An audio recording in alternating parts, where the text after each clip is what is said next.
Hi, I'm Paul from the Studio Rats. In today's video, I'm going to show you how to get better and more natural guitar sounds by using the EQs that are available inside the Boss GX-100.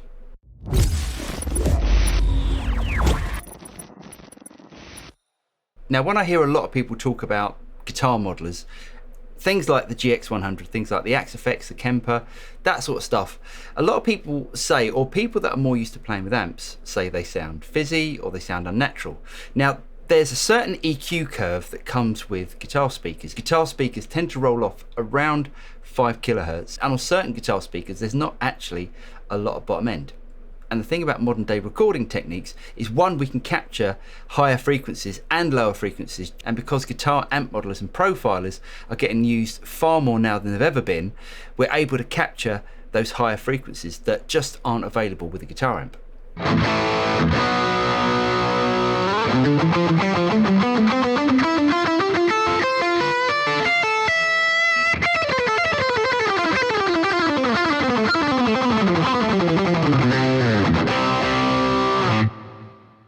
So there's two ways of looking at this. We can either create more natural guitar sounds by rolling off those frequencies, or we can just say, well, we can capture those frequencies, so we might as well have the full frequency band in the actual guitar sound. Now, there are other problems with having a full frequency guitar tone, namely that other instruments take up some of those frequency bands as well. So where the guitar used to fit nicely into a mix, now it's getting a bit muddied because we're taking up some of the frequency from the vocals and some of the frequency from the bass and the keyboards. So in this video, I'm going to show you how to get a better guitar tone so it fits better in a track. For this video, I'm going to be using some of the sounds off of the Studio Rats preset pack for the GX-100. If you want to download those presets, you can do if you go to thestudiorats.net and go to the downloads page, and I'll also leave a link in the notes below.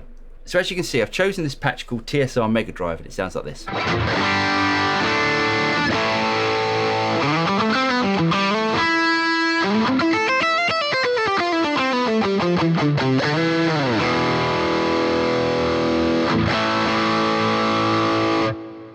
The reason why I've chosen this patch is because it's a massive guitar sound and it's taken up all of those frequencies that actually we can trim back.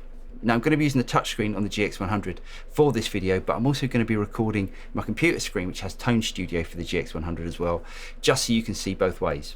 Now, the way to edit the effects inside the GX100 is to push the effects button.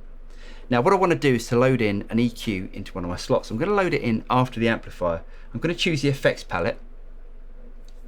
I'm going to scroll across until I come to PEQ. Now, PEQ is a parametric EQ.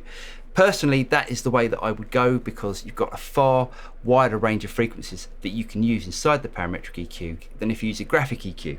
So I'm going to drag in the PEQ and I'm going to load it after my mixer. If you're not using a dual amp setup like I am here, you can just load it in after the amplifier. Now, the first thing that I want to do is just to remove the very top frequencies and the bottom frequencies from this, just so I can get away from some of those instruments that might be taking up those frequencies. So I'm going to use my page to scroll right over to the last page, and as you can see here, we've got a low cut and we've got a high cut. Now, at the moment they're saying flat, so we're not cutting off any frequencies, and it sounds like this.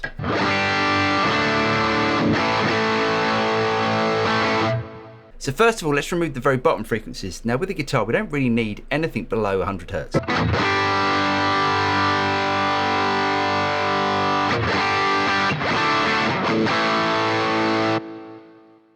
So that's going to take away all of those woofy frequencies, and also it's going to control the guitar so it's not going to get in the way of the bass. So next I'm going to roll off some of the high frequencies. Now, a guitar speaker tends to roll off about 5 kilohertz. So let's try it at 5 kilohertz and see how much we miss.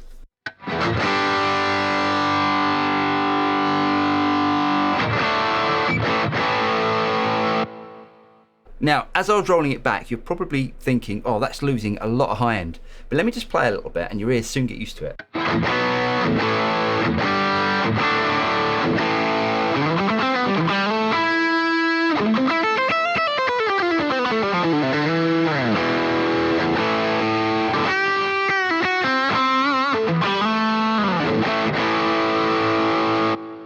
Now, personally, I'd like a little bit more higher frequencies in than that, so I'm going to roll it up to 6.3K.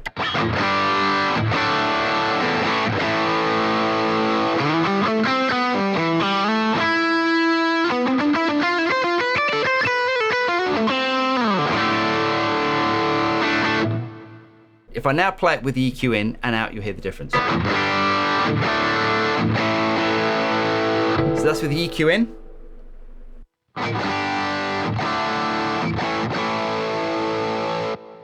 So with the EQ in, we're losing all of those sort of fizzy frequencies that we just don't need.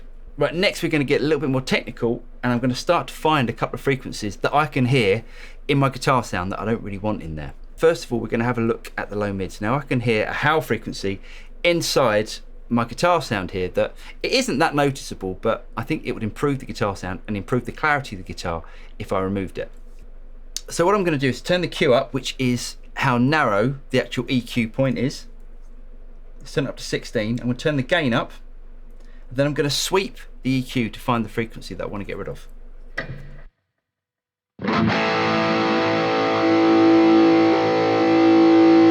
Now, as you'll hear, around 315 Hertz, we're getting this sort of howl, and that is what I want to remove. Now, I don't want to remove it completely, because if I completely dipped that frequency out, we start to get a hollow tone inside the guitar sound. So all I'm going to do, I'm just going to knock it back about 5 dB.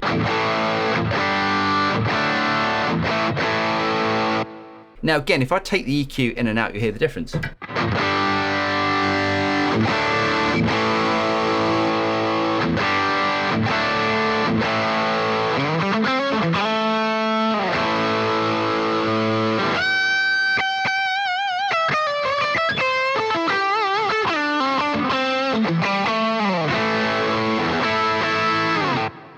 Now next, I just want to dip out another frequency that I can hear, and we can go to the next page, which is going to be our high mid frequencies. Now the frequency that I can hear isn't particularly high, it's more sort of around 1 kilohertz, but because we can sweep such a wide frequency band using the GX-100, we can actually use this high mid frequencies to sort of scoop out a more sort of mid frequency.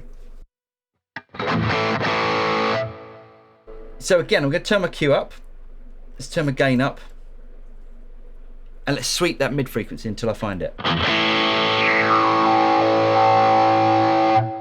Around 800 Hertz, you can really hear that frequency poking out. So again, let's just dip it back just a couple of dB.